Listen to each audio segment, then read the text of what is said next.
Hey, I'm Jeff, and I make music with my brother. Hi, I'm Jonathan, and I also make music with my brother.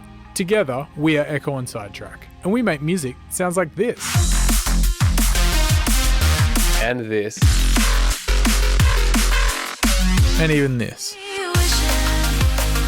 This podcast is about music, creativity, and everything in between. Welcome to A Band Apart with Ekko and Sidetrack. I had a really procrastinatory day yesterday, and it frustrated me because I was also listening to a podcast about procrastination. Mm. You had sent me the podcast, and it's really good, and it talks about procrastination and self-sabotage. And perhaps we can chuck the link in the show notes or whatever. Yeah, it got recommended to me by Nick Subfocus. Shout out to Nick. Listening to some of the things they say in the podcast, that procrastination is essentially you don't want to be uncomfortable. You're putting off being uncomfortable or fear of not achieving something, or you don't want to do the work because you don't. It's something new. You fear the outcome not being good. Very good, yeah. Have you got to the bit about perfectionism as well? Yeah, I think I'm talking about perfection. Yeah. What did they say about perfectionism? That perfectionism, like nothing is perfect. Yes. But often people who have perfectionist tendencies, that's the word, thank you, will procrastinate and will self-sabotage because their standards are so high and they know that nothing can be perfect, but they want everything to be perfect. So the way to avoid ever getting perfection is just to not do it. Yeah. And people have explained more in the podcast. Succinctly in the podcast. People have accused me in the past of being a perfectionist. Maybe when I was a bit younger, I definitely had some tendencies. I think I'm less so now. I just want it to be fucking good. And one of my issues when things aren't good is that they're just so far from being good that they're... Good is subjective, though. What's good to me and what's good to you, because we have different expectations, is going to be different. And it's the same for you and anyone else in the world. Yeah. Expectations aside, back to what I was talking about, my experience yesterday was I was in a bit of a rut doing some things that I thought my brain kept trying to circle back around to say, there's actually no point to doing this. I'm looking for evidence as to why this is a waste of my time. Yeah. Therefore, I was procrastinating by looking for evidence about why it was a waste of time. And I was finding evidence, which is just cycling back and feeding my frustration. Mm-hmm. I should have I did in the end just go, what am I doing? I'm spending my time doing something. No one's giving me any clear directive. This is actually just really annoying. So, yes, it's, pardon me, sometimes extremely frustrating to be listening to a podcast about the subject that you're going through. Why do you think you couldn't just do the task as if it was move blocks from this area to this area? Why did you have to look for a reason? Because it was my time. And in the end, I ended up wasting my time. But the task is still ultimately going to have to be done. But I don't know if it is. That's the thing. Okay. That was my thing. I was like, is there actually a point to this? Can someone tell me where there's a point to this?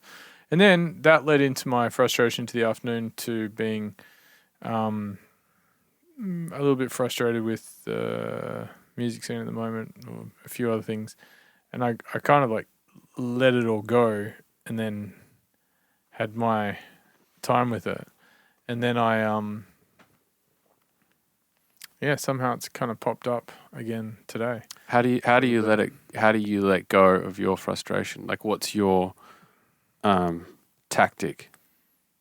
I don't really have a tactic, actually. I just have to kind of be like, that's enough now, kind of thing. Because it's important to validate the frustration and be like, I'm frustrated. This is fucking me off. And that's the first step to being like, and now I can deal with it. But if you still if you don't actually deal with it and you just kind of hold on to it but ignore it. How do you deal with it then? I don't know. Great chat. How I deal with it. Trying to think of times that I'm been super frustrated.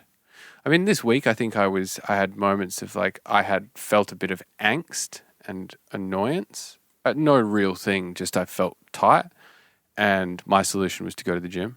Yeah, that was my solution this morning and yesterday, and it worked. And then afterwards, it came back because I unfortunately waded back into the mud. I shouldn't have waded back into the mud. I actually thought I was out of the mud, and I got kind of semi-pulled back in. But yeah, I think the key is just to get the fuck out of the mud. So yeah, exercise is one thing. That's like a good circuit breaker, I guess, for frustration. The other thing is recognizing it, the frustration, separating yourself from it. So you're not like, I am frustrated. You go, I am feeling, or like, oh, Jeff is feeling frustrated, or Jonathan is feeling frustrated. Yep. Suggestive, and I talk about this in the podcast, suggesting to your brain that there are two of you, and the thing that is frustrated, it's like the observer. You become the observer of Jeff being frustrated. Yep. And that separates you and takes a bit of the bite out of it, I think, because ultimately frustration at something else, at a task, at a person, turns into frustration at yourself. Yep. And so I think that's a good way of separating it. And yeah, like actually letting something go is the really hard thing, because you can do the exercise, you recognize the frustration, you go, cool, I'm not, like you said, wading back into the mud. I'm not going to wade back into the mud. But if somehow the mud gets onto you, someone starts a conversation about the topic that was annoying you, or, you know, you have to end up doing the work that you didn't feel was necessary. How you then approach the same subject with less fire and not just start up the frustration train again is difficult. That's truly letting go of something. Yeah. Because people say they let go of something, or people say it's okay, you know, when other people apologize to them. But very rarely is that actually a true sentiment. It's like you've really got to go back to the start of the game rather than just saving your point and then going back to where you saved it. Yeah. Yeah. And that's really difficult. And that just takes practice. Especially when the thing still is just as annoying when you return to it. Yeah. But I mean, again, like talking about the thing that's annoying you just with yourself or writing it out, and just keep reminding yourself like this is harming my presence. Yeah. Thinking about this thing that I have no control over and that I was pissed off about yesterday. Like, what point, and again, consciously you can have these thoughts, but subconsciously it's very difficult. But that's why you bring it into the conscious mind. I'm annoyed today and I'm ruining my whatever Tuesday because I'm pissed off at something Jeff did 2 weeks ago. Yeah. But I'm actually ruining my reality because of a memory I'm having. And it's a feeling of a memory. I'm feeling something about a memory. And I'm actually fucking up my time with Justin because I'm thinking about that. Or I'm fucking up my time with Jeff. Or I'm feeling a way about Jeff that he doesn't even know because I'm thinking about something 2 weeks ago. And you say that, and that is also a good way to, like, I don't know, pop you out of the thought runnel that you're in and get you into the present moment. Yeah. But it's hard to, it's fucking hard to let go. Especially when things hurt you or make you have a strong emotional response. Yes. It's really hard. Do you think, how are you going to let go of this thing that's annoying you?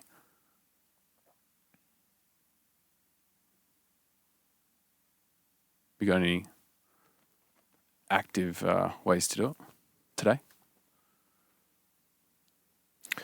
I think it's just time and just realize that I'm completely powerless to do anything about it. You're not powerless. No, let me refrain.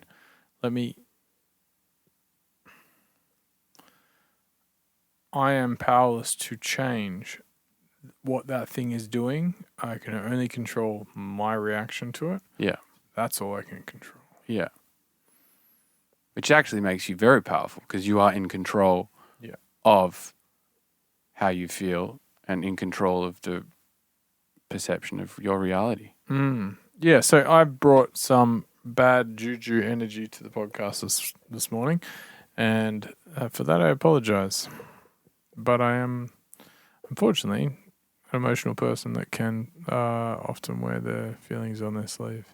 But I'm sure over the course of the podcast, with some good conversation, I will break out of my position. Let me tell you a funny story.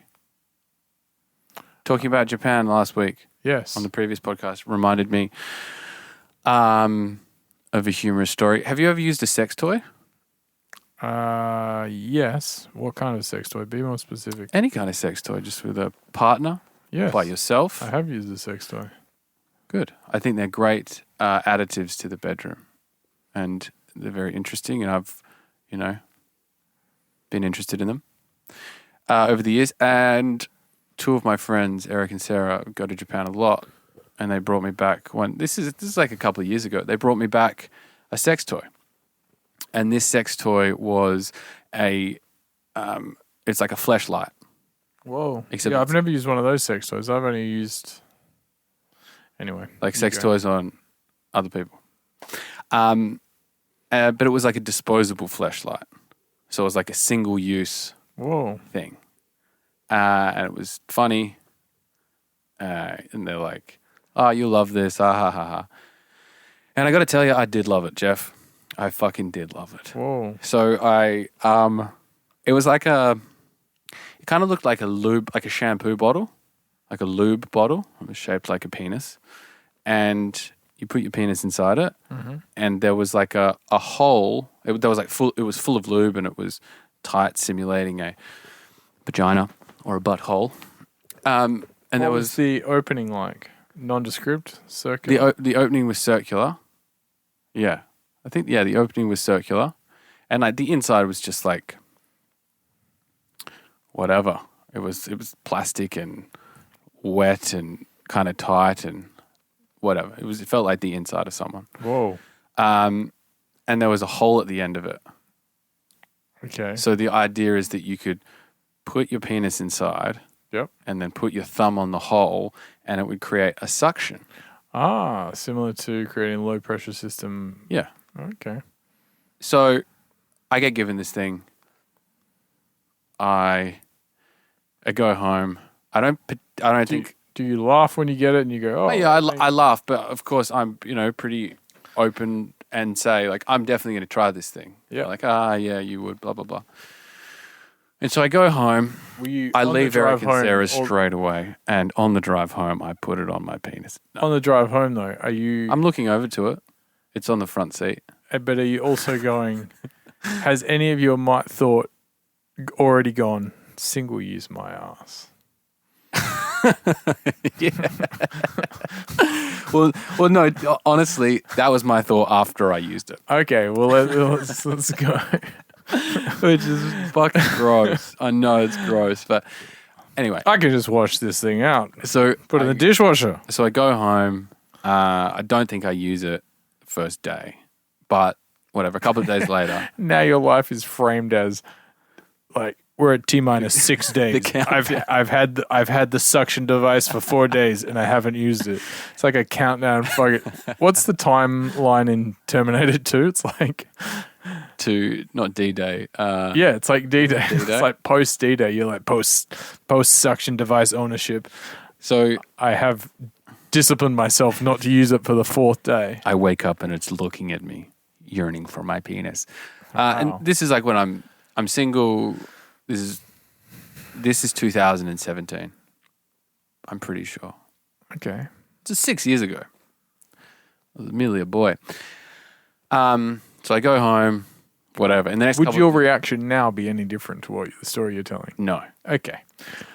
I Good. would probably buy a permanent one, maybe.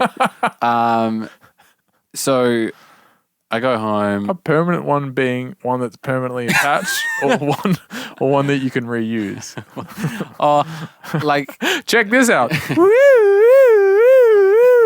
Probably not one that I could reuse. To be honest, I'm more interested in other sex Meeting a toys person? to be used with people rather than Something to self-pleasure yourself. Yeah, I think I would say a game changer is using lube to masturbate by yourself. That's a game changer. I think I've spoken about that on the podcast I don't before. think you did speak about it on the podcast. We can talk about it after this. So, next couple of days, This is on a journey of self-discovery. I use it and I go to the shower. Turn the shower on. I want my own privacy. There's privacy in the shower. I unwrap it. I look at it. I'm like, how's this going to work? Instructions? Instructions, but it's pretty clear. I think it's almost like a monkey with a new tool. I'm kind of working it out as I'm looking at it. Oh, my finger goes in there. What's going to feel better than my finger? And my toe. And then yes. I bring up some porn that I'm going to watch with it and pornography. Prepare.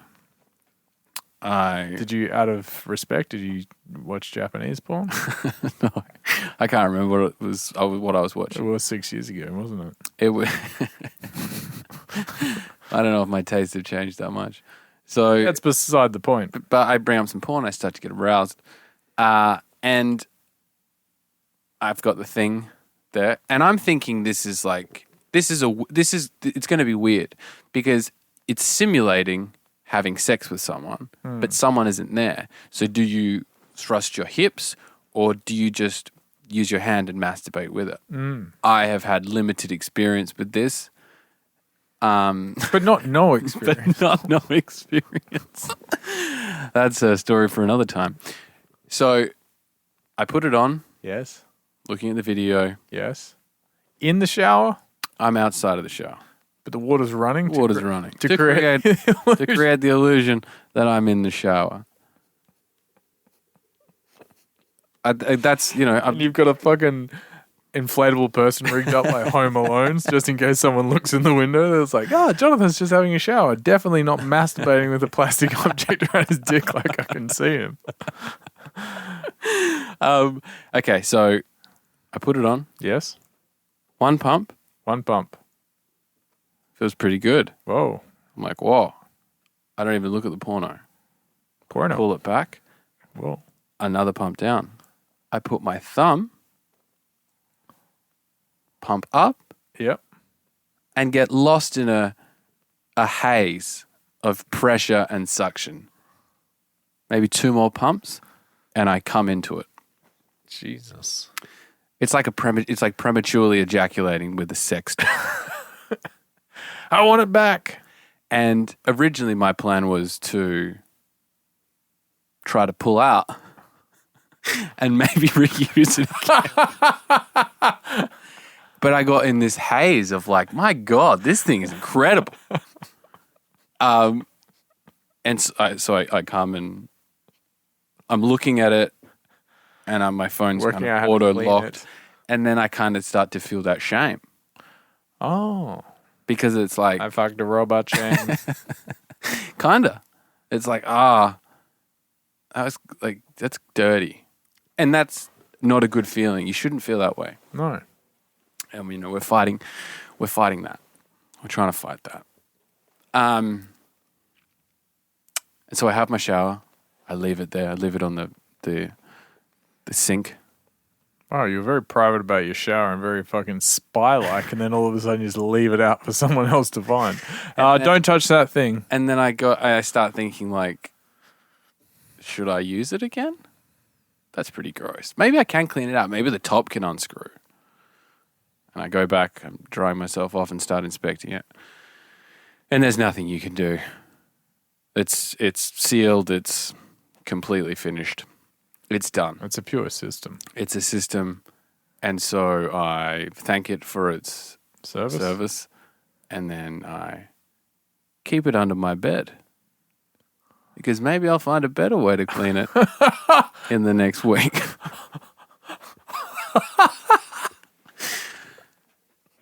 I forget about it. Just wait.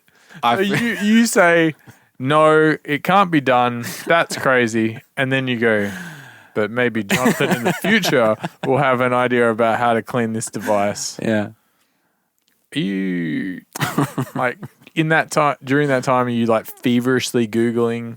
No, I think after, so anyway, I forget about it. You leave it under your bed. I leave it under the bed. Wow. Not under the bed. Like I just kind of put it behind one of the Pot plants. pillars. And then I'm cleaning my bed. I'm cleaning my room and I'm vacuuming and I find it again. And then you go, the vacuum. The vacuum's got good suction. My God, I've seen it done in movies, but it couldn't work in real life.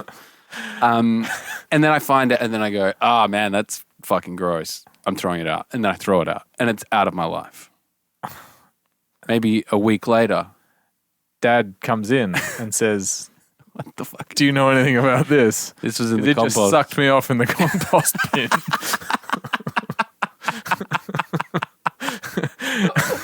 Oh, it's fucking gross.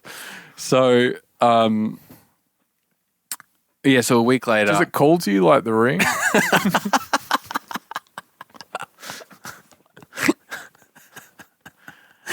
Oh, it turns me into Gollum.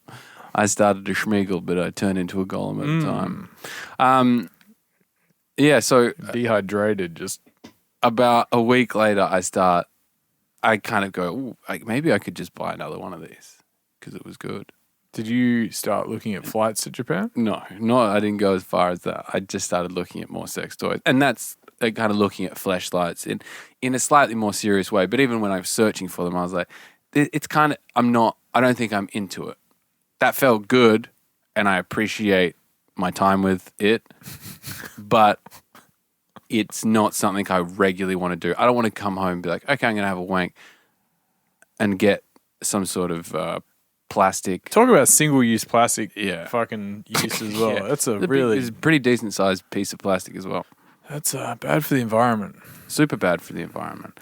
So, but it was my first experience with a sex toy. I think even before that, like maybe only used a sex toy with a partner once. But that was, it got me thinking about using more sex toys in the future. wow. And I've been lucky enough to experience some in my life. In your life. Whoa. Yeah. Wow. Ooh. Ooh. Ooh. Oh my. Did you, when you Googled it to find it again, did you find the exact product? No, I found things that were similar. But I Because couldn't. it seems quite, I couldn't for remember lack the of brand. a better word, quite analog the way you just like Yeah. put your It finger was on the top. great. and It was amazing technology. Honestly, the it Japanese, they're very forward-thinking was people. amazing technology. Laser discs, Walkmans, self-suction devices. It was yeah. It was pretty crazy. Synthesizers.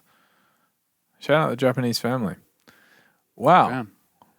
Now, when you go back to Japan, as you said you want to, say we all go back together, will I find you Rushing to buy one? rushing to buy one, and then when I come into your room, be like, "Hey man, come for dinner." Will I find you in a haze of fucking Suction. plastic? A haze of suction.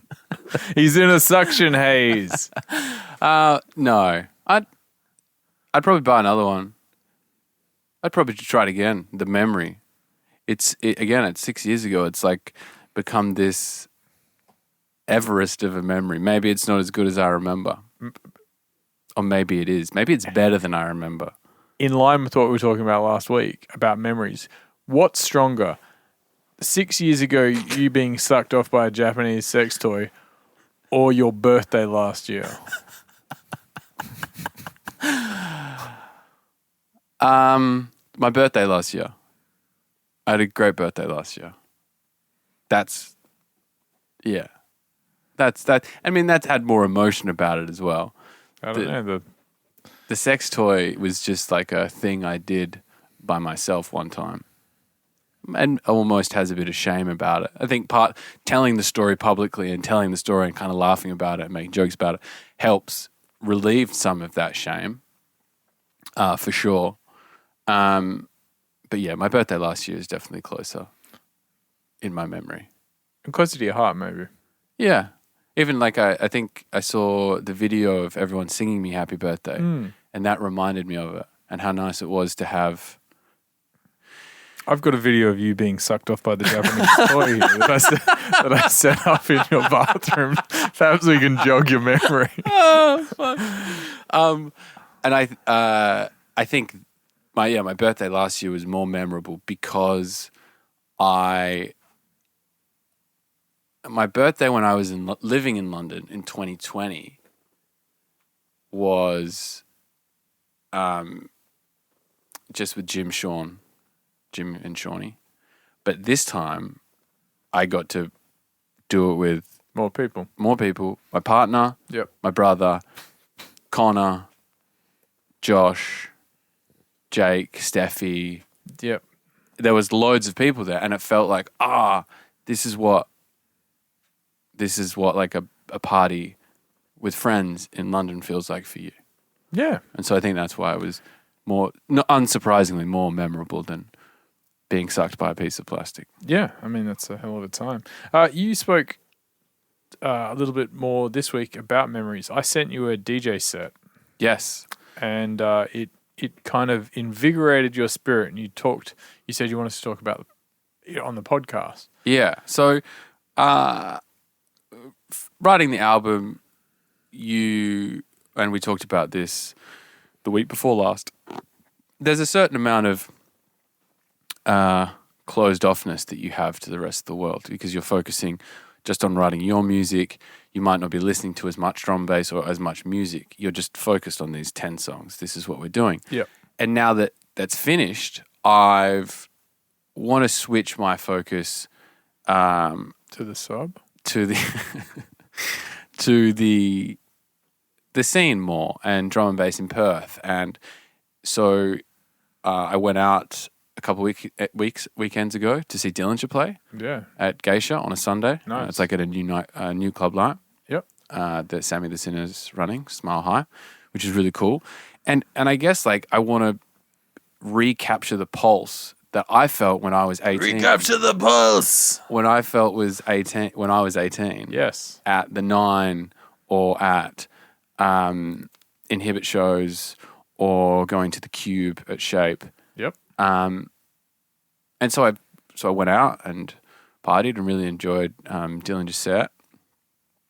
And so I'm focusing on that. And I was at the gym the other day and asked you for a set. And you sent me over Friction's D&B All-Stars 360 set because you were like, this is a vibe. And also, for the transporters out there, he plays a new tune of ours in there. We won't tell you where or when, but if you listen to it, there is something new, sneaky. Something from the album. Sneaky Ed. But it's such a vibe of a set. I like that you can hear people going nuts, and it seems fucking ruckus. I love that you can hear people go nuts, and you can hear people yell "fuck off." And when you see the video, it's like it seems like, dangerous. Yeah. And I love that. Yeah. And I was listening to it, and it reminded me of. It was again like helping me kind of recapture the pulse, because I used to listen to Ed play. I've like one of the best sets is like Friction at Westfest 2007. And I would listen to that on my iPod. Was it Friction back-to-back Sub Focus from Pirate Station? Yeah. That's a sick set. That was 2008. Yeah. First time in Europe. We were traveling around listening to that. And like... but some of those old sets, that's how you consume drum and bass for the longest time. Yeah. Because you didn't go on... Unless you owned the records, you would listen in sets. While people were putting out the single, or they'd put out an album, you could hear a whole album. Yeah. Yeah, I would listen to sets. I would listen to the Hospital Records podcast, which is the only drum and bass podcast I knew. Yeah. And that's how we consumed drum and bass. It wasn't going on Spotify and being like, I really like this song, and listening to the whole song. It was like mix cuts on YouTube, or... You download people would just like, record mixes and put them on Dogs on Acid or other forums or even SoundCloud. Yeah. SoundCloud started like 2009, 2010 maybe. Sure. But that's how you listen to drum and bass. Or you were mixing it at your friend's house and you'd bring your new records over and you'd show them your new record and you'd show them the new mix. And so that has a certain energy to it. That has a lot of energy to it. Yes. And re-listening to it in modern day context, because I haven't listened to many mix cuts recently. I think the last set I listened to was Andy's residency ones on Apple Music. Yes. When he was doing the XOYO residency. But he did another one as well.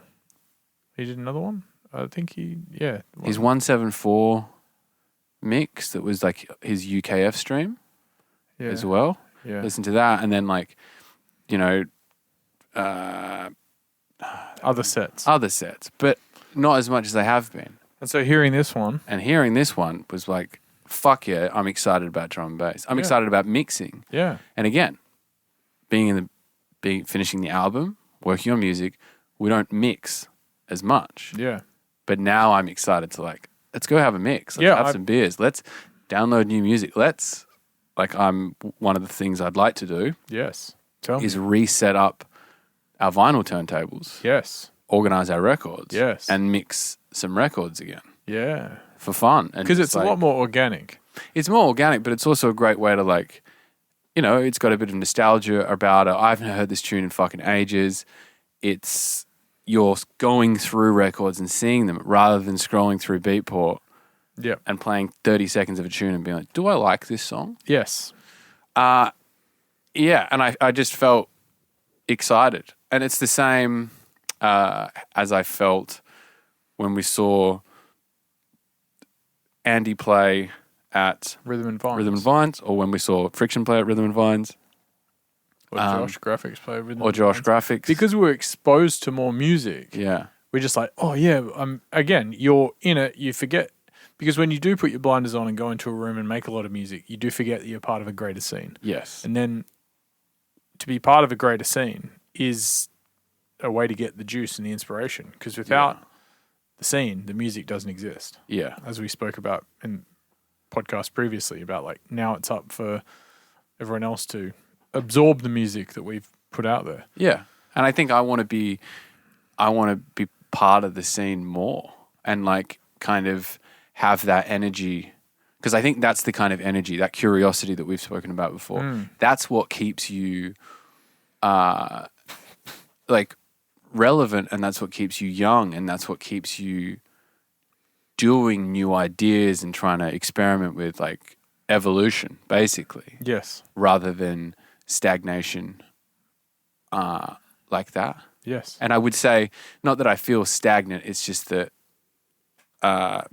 writing the album is just a completely different, it's like using a different part of my brain. Yes. And now I've got freedom to use the other part of my brain, which usually the other part of my brain. Usually the other part of my brain, which is I'm using the other part of my brain. Which is to,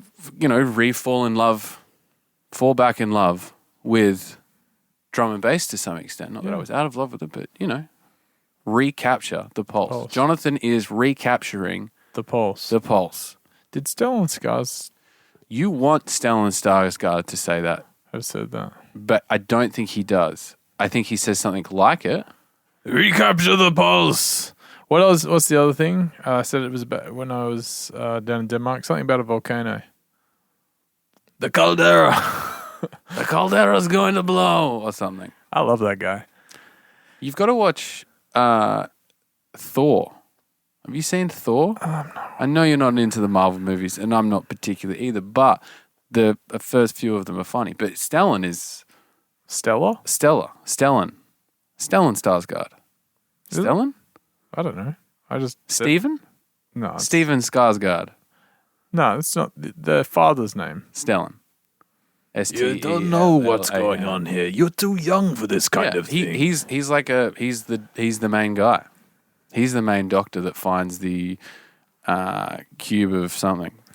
Of Osiris. Me already. You had me a doctor. In Thor, in the first Thor, okay, which he features heavily in, that's probably when he says recapture the pulse. I don't think he ever says it. It's just something that rings true in my head that I came up when I was on mushrooms, I think. Speaking of movies, Jonathan, I watched something really intense, and I would endorse? I would encourage Great. you to watch that movie, and that movie is All Quiet on the Western Front. Have you read the book? I haven't. Neither have I. I think I watched snippets of the original From 1930? a very, very long time ago, probably at uni. Interesting. Or like on a war film documentary, or we were watching snippets of old war films. Yeah, I've never seen it. I don't know the story. I went in quite cold. And it is awesome, brutal, and emotional, and beautiful to look at as well. Other people might be seeing a lot of ads on their socials about it. Because it's just on Netflix. It is, but it's been nominated for Bless you. 9 Academy Awards, and it's won some BAFTAs and stuff like that. And it's I think it's up for Best Picture as well as Best International Picture. Okay. But it is awesome and horrifying and emotional, and Holly said a few times, hey Holly, during it, Hey, Holly.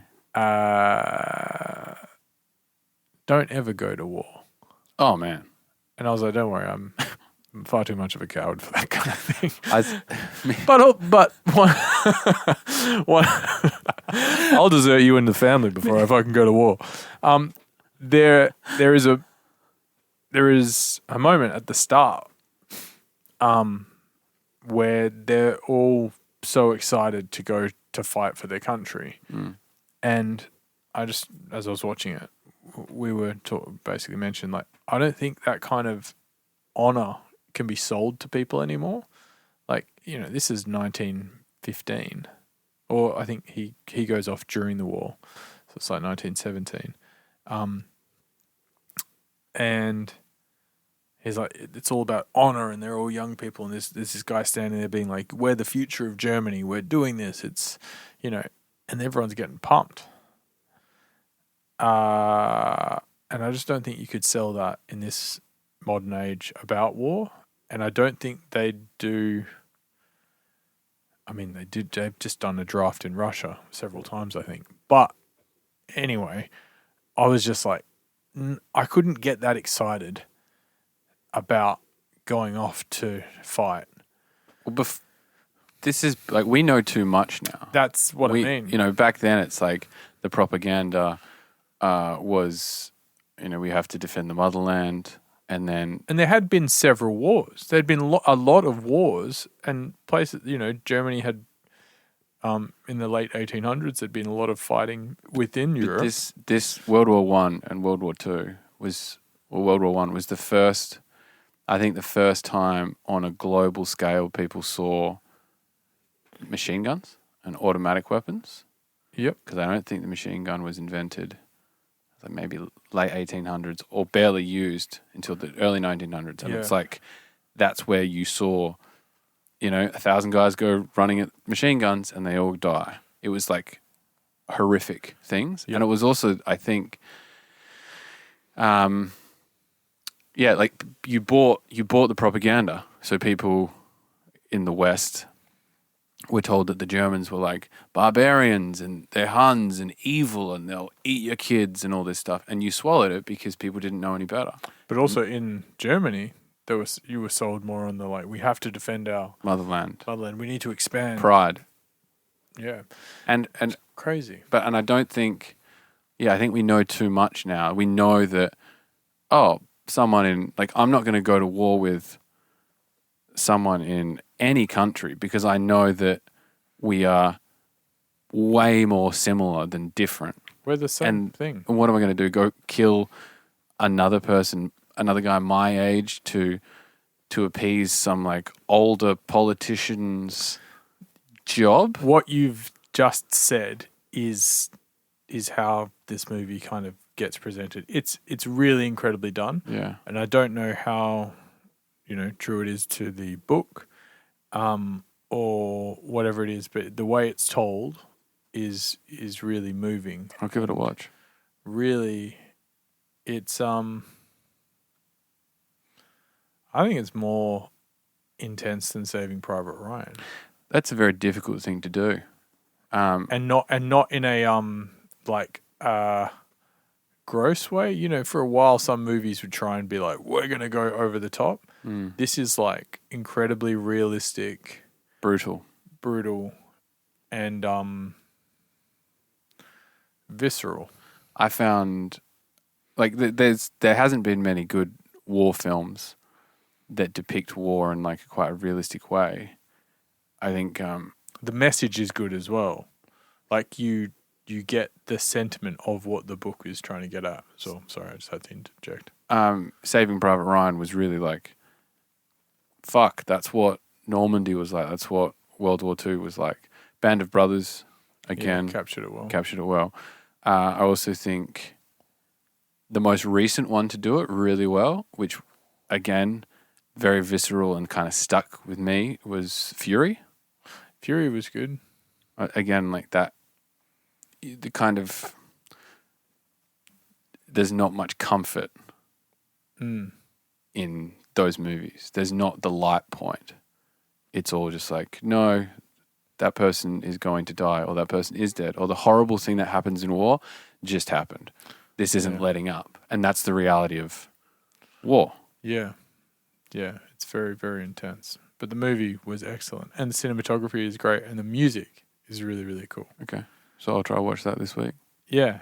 There's a few movies I need to get into. I'm going to try, now that we've got a little bit more time on our hands, going to get into going back to the cinema, because the cinema doesn't allow you to pause, and then the cinema absorbs you into the movie. And I think there's something to be said for that kind of thing. With when we watched Boiling Point the other day, which is a movie about a kitchen, a restaurant, and it's quite intense. We broke the tension of the movie because we could pause it. But if you were just watching it, you just have to strap in, and I think that's part of the ride. But it is quite uncomfortable. I went to see Avatar at the movies. That's okay movie. Did you have any mushrooms? No. I probably would enjoy it more with mushrooms. I did laugh though at multiple times. And there's like a couple of like cute creatures that's funny, but just some like super cheesy interactions. Like I went to see it with Lawrence and Jade, and I just turned to Lawrence and laughed multiple times at lines, and like some fucking woman's cradling and singing to like a beaked walrus-like creature that's also a dragon. It's pretty ridiculous. We should go watch it on shrooms. I'd be down for that.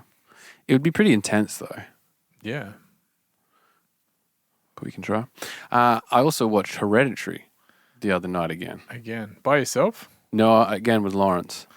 Has he seen it? No. Sick. And he was like, what is this? You know, he likes... Is this a scary movie? And you're like, yeah. He likes got a couple of moments. Scary movies. And we were watching it, and he was visibly uncomfortable. And then afterwards he was like, watch a bit of... I was like, do you want to watch something a bit lighter just to kind of... Palate cleanse. Yeah, palate cleanser. So we watched a bit of Don't Mess with the Zohan, which is a very, very funny movie. I've never seen it. It's very funny. Okay. It's a sleeper. It's a sleeper movie. But yeah, Hereditary. What a ride. If you haven't watched Hereditary, go see it. It's fucked up. It's even more fucked up the second time because you see more things. You see more things, and you're like, don't reveal anything. Yeah, even from the first couple of scenes, you're like, ooh, they were planning it all along. Jeff, have you got anything else you'd like to say? Do you feel better? We started this podcast with yes, I do. I think the laughter, the presence, the communication, positive communication has left me feeling better. And sometimes that's all you need. Good conversation to bring you back into the moment, take you out of your head, and some laughter. A good funny story about a Japanese sex toy is exactly what I need. I'm glad. We've talked a little bit on this podcast, aka twice, about having a way to end the podcast. Yes. have you had any further thought this week about how we could end the podcast? Well, I think you suggested maybe last week about something we learnt this week, and whether that's You could end with your Michael Caine impression every single time. I could end with my Michael. I need to work on my Michael Caine. I will not marry another member of the Wayne family. That was pretty. I will, Mr. Wayne. I told your parents that I'd take care of you. I have to do it with a face of like constant like. Do you know his name's not Michael Caine? It's Deborah Mailman. No, it's something a little bit stranger. I can't remember, but I saw just the other day a bunch of actors whose names aren't their name. Jamie Foxx, Tom Cruise, things like that. Bruce Willis. Yep. But yeah, something we learnt. Okay, something we learnt this week. And Jono's Michael Caine. I can work on my Michael Caine, and maybe every week it can get better and better until we have an interview with Michael Caine. Wow. What have you learnt this week, Jonathan? I have learned, and it's a lesson that I've learnt before multiple times, but it was just reiterated to me in a very clear way, that if I don't exercise, I will become annoyed and angsty in a way that feels like it's not directed at anyone, but it's just this cramped feeling. Yes. That's how it presents itself in my body. It's this tightness. I think Joe Rogan says it best when he says we're batteries that need to dispel the energy. Yeah. And when we don't dispel it, it goes internal and Yeah. it gets dispelled in ways that we don't mean it to. Yeah. Yeah. It's a good way to think about it. So that's what I learned this week. Okay. What did you learn this week? I learnt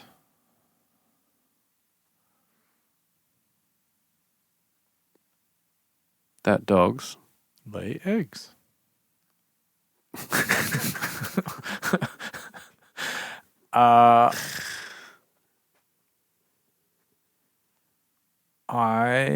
It's funny to be asked what you learned because you've definitely learned a bunch of stuff. Oh, yeah. Here's one. Okay. I learned that I'm out of water in my windscreen wiper things. Oh, yeah. And my windscreen was dirty. And then I splashed some water on it. And it's good that I've learned that because it means I'm going to do something about it as soon as this podcast is over. Not as esoteric as yours, but I'll learn something else next week.